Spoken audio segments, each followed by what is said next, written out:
All right, we'll get started. We will welcome Jon Rahm into the interview room at the BMW Championship. Jon has 4 top 10s at this event in 5 starts, including a win in 2020. I have no idea. Three straight top 10s. So I guess I'd ask you to... I sometimes don't want to know those things. I don't want to think about it. Talk about your history at this tournament, although you may not be familiar with it. Well, so when's the last... Because we were in Boston... No, not Boston. Olympia Fields. Caves Valley, Olympia Fields, and which one was before that? I don't know, sorry, off the top of my head where we were in 19. Medina. Was that around Medina. Medina, okay, so 1918. yeah. So I don't know if it's the event itself that, gets me going, being a playoff event, or the fact that the type of golf course we play is something that I like, right? This northeast part of the country and even the Chicago area like Medina, Olympia Fields, and Caves Valley all have a very similar feel as a golf course. So it's the type of golf that I like, that I feel comfortable on, right? So maybe it's that. I don't know. I haven't been out there yet, but for what I see, it's pretty much another one of those golf courses that looks similar to that, right? It looked like there's some length to it, sloped greens, thick rough, narrow fairways where, you got to hit it really well. And even though it's a difficult setup, if the weather doesn't get bad, you're still going to have to shoot a low number out there like we saw last year. So, I'm comfortable on this type of greens and this type of grass. So maybe that's why my history on this event has been good. Have you ever been to Delaware, and how's it been so far? Well, we were around a Mick not too long ago. Is that in Delaware, or are we like on the state border? Pennsylvania. Exactly right. Same thing to me, honestly. It's an hour away. No offense to anybody, obviously, but no, I have not been then. Ben? Mate, I'll just ask, on that, when we have a new course that you guys haven't been to, you guys are all elite professional golfers, so you have your 2 days or 3 days prep. How hard or easy is it for you guys to just pick up a new place and play so well? There's some times where not overthinking a golf course helps, meaning a lot of times you might not be aware of all the troubles, so you just focus on what you have to do. You don't have any past experiences, you don't know what could happen, right? You just know there's a fairway you have to hit or a shot you have to hit, and that's it. So that sometimes helps. On the other hand, obviously, seeing a golf course in all different conditions and all different wind possibilities gives you a lot of experience and with strategies, and coming down the stretch, you can help out a lot. But at the end of the day, if it was experience that was the most valued aspect of a golfer, I think the younger guys and rookies wouldn't really have a chance any week, right? So it comes down to who's playing the best and who can get comfortable as fast as possible. And given you went so close last year to winning it all, do you find yourself thinking on a Sunday here, every shot really does matter because it could be one extra shot next week, etc., for your start? Or do you try to keep that out until you get to Eastlake? No, we're here to win a tournament. Pretty sure if I win a tournament, it takes care of itself. That's it. So nothing else. I'm not going to be making a decision on the golf course coming down the stretch on the back nine thinking about my FedEx Cup position. I'll be thinking about my leaderboard position and if I can win or not. Doug? That just takes all the wind out of my sails for my next question. But from my point of view, this is a really big week. There's a lot of focus on top 30, obviously, but I wonder if you could speak to the kind of the higher echelon of last year going into Eastlake behind that you could have avoided with a better finish here. How important it is to have. I think there was another week that could have remedied that. Right. Yeah. But by and large, as we're here going forward, yeah. Can you help me here, Jon? I know what you mean, but again, I try to focus on what's going on this week. And my goal this week is to win a championship, right? Like I said, that will take care of itself. My strategy will not vary based on my FedEx Cup position, right? Second wouldn't be terrible this week, would it? No, it wouldn't be bad. But whether I'm 2, 3, or 4 behind, I'm still going to try to win the tournament, right? So I'm not gonna maybe, let's say, I don't know what the 18th hole looks like, but like if I miss the fairway and I have a lie where I can go for the green and put myself at risk but maybe make a par, I won't be thinking of my FedEx Cup position. I'm going to go for it. So that's kind of what I mean, right? You want to finish as high as possible because that way I will go as high as possible into next week. But with that said, I mean, obviously goals to be number one. But if you can get in the top 5, I think the top 5 really have a very close chance. You know, you're within 5 shots, which over 4 days is not that much. You can make up quite a bit of it on the first day. I think last year I was in 4th place going into it and gave myself a really good run. And then I did have one live question, actually, as it related to the hearing last week, or the outcome of the hearing. Did you find yourself not watching it necessarily, but at least paying attention to it? And would it have been at all awkward if the boys had been let in?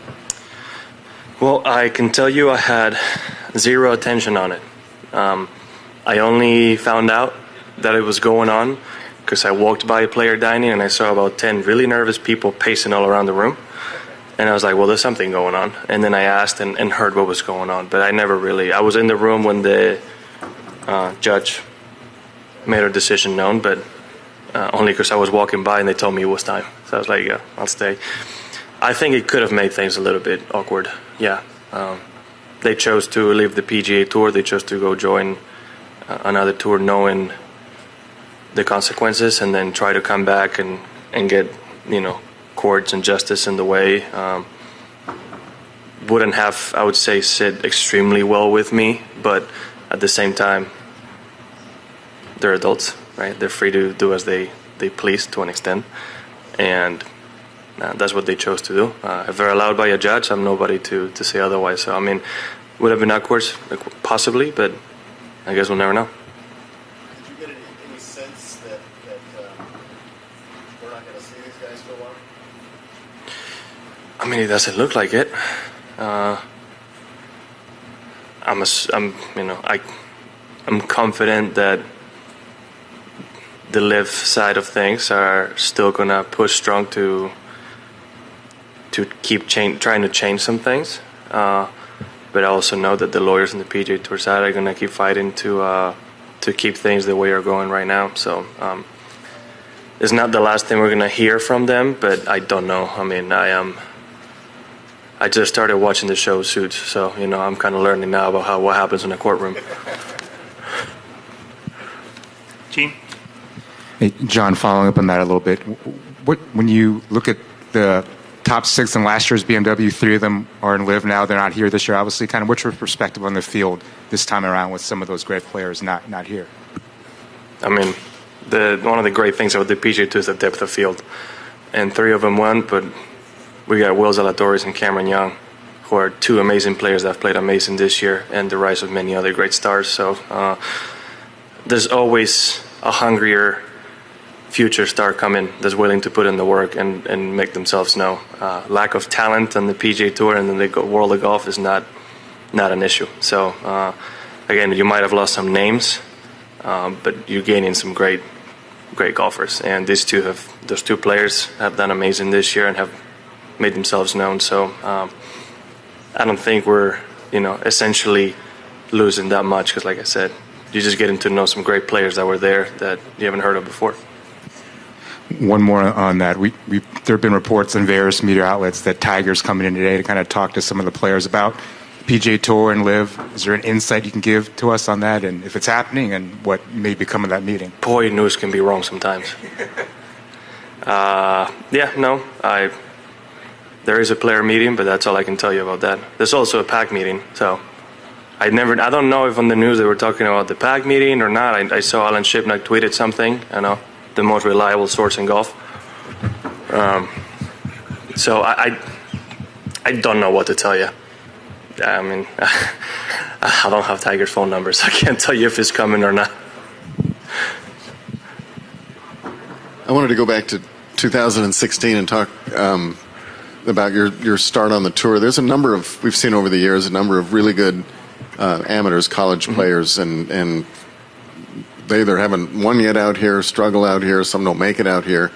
It can be hard sometimes just to tell what the progression is going to be like. And from your standpoint, I was curious if you knew you were good and what kind of level of confidence did you have that you were going to succeed?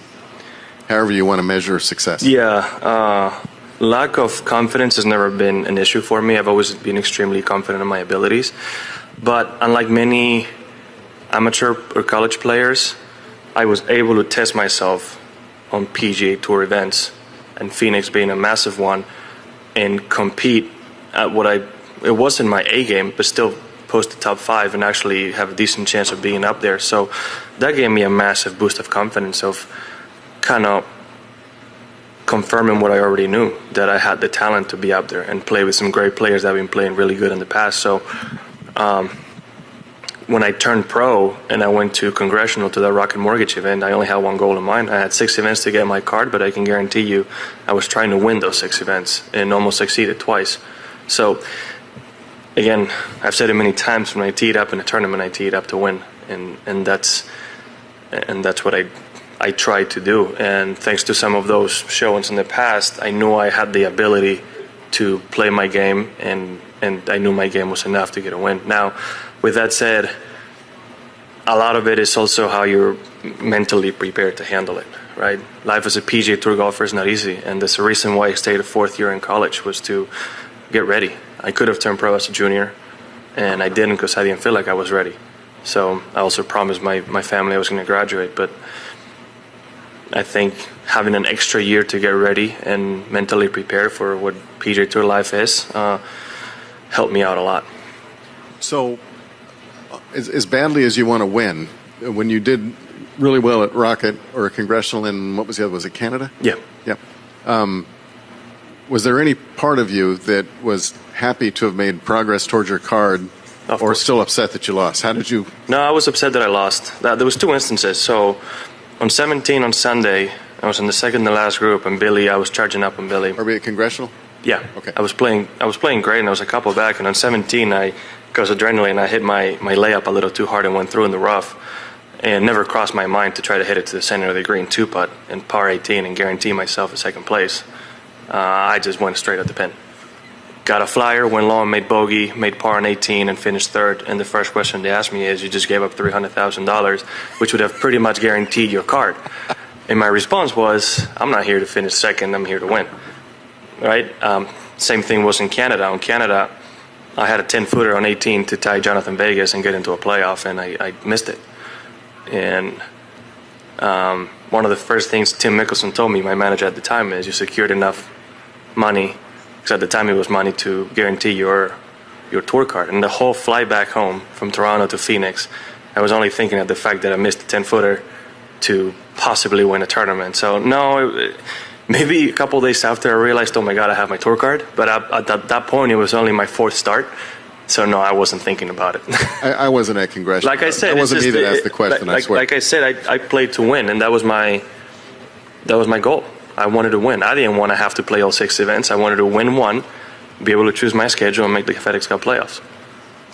Lastly, as a student of the game, when you see young kids coming through in college, is there anyone that you can, I'm not looking for a name, but can you look at somebody and say, oh yeah, this guy can't miss? I think it kind of goes back to what I said earlier. I think a lot of them have the physical talent to be PGA Tour golfers. It's all up to what's up here. I don't know. You don't know what's going on in their head. You don't know how they're thinking, and you truly don't know. So there's many first-round draft picks that never really make it to the level they're supposed to make it, right? So you never know. There's so many things that go into it, right? I mean, it could be you get a small injury, right, that can kind of make that path a little bit different. You have family situations, you have personal situations. I mean, it's so many variables that go into it, and I consider you need to work very hard and to an extent somewhat get lucky to have an entry to the PGA Tour, the likes of mine or Jordan Spieth, Tiger and Phil, a little bit different. But, you know, people that just make it straight through college, like Matt Wolff, like Colin, you need a couple, you need a bit more than just physical talent to get that done. And it's all up to what's in your head and how you can handle the life. Espen? All right, John.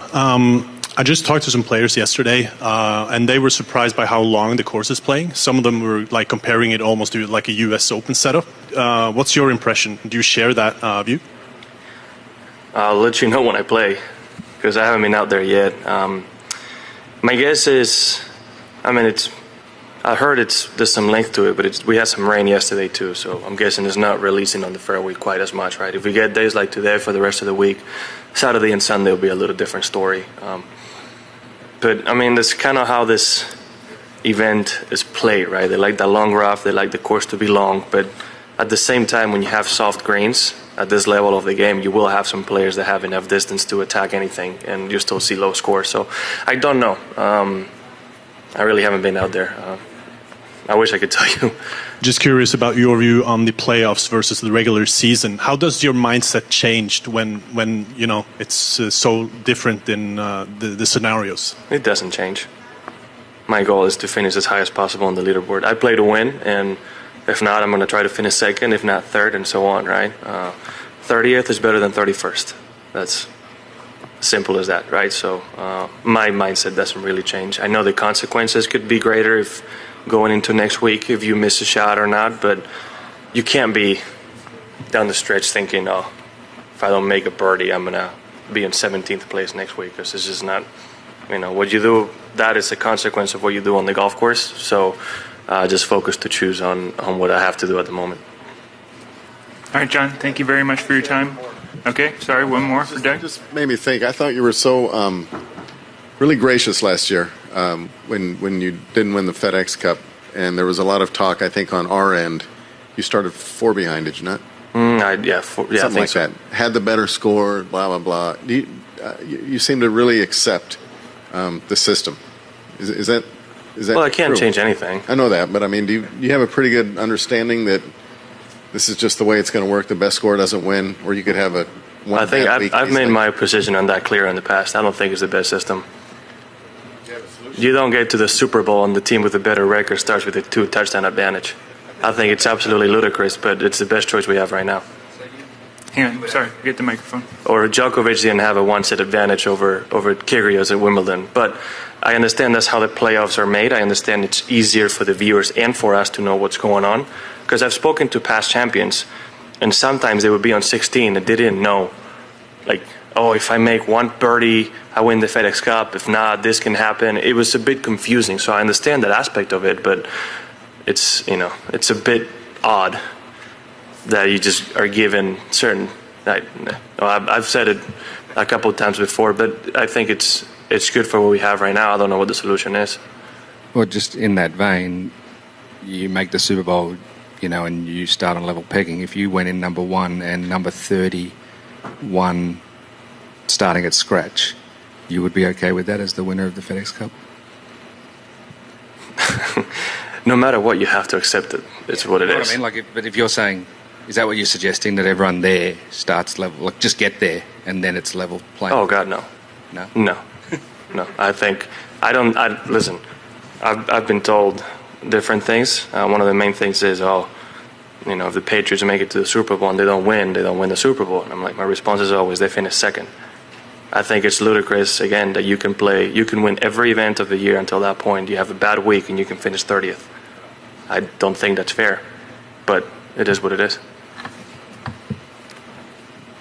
Good, Gene. All right. Thank you very much for your time, John. Thank you. Best of luck this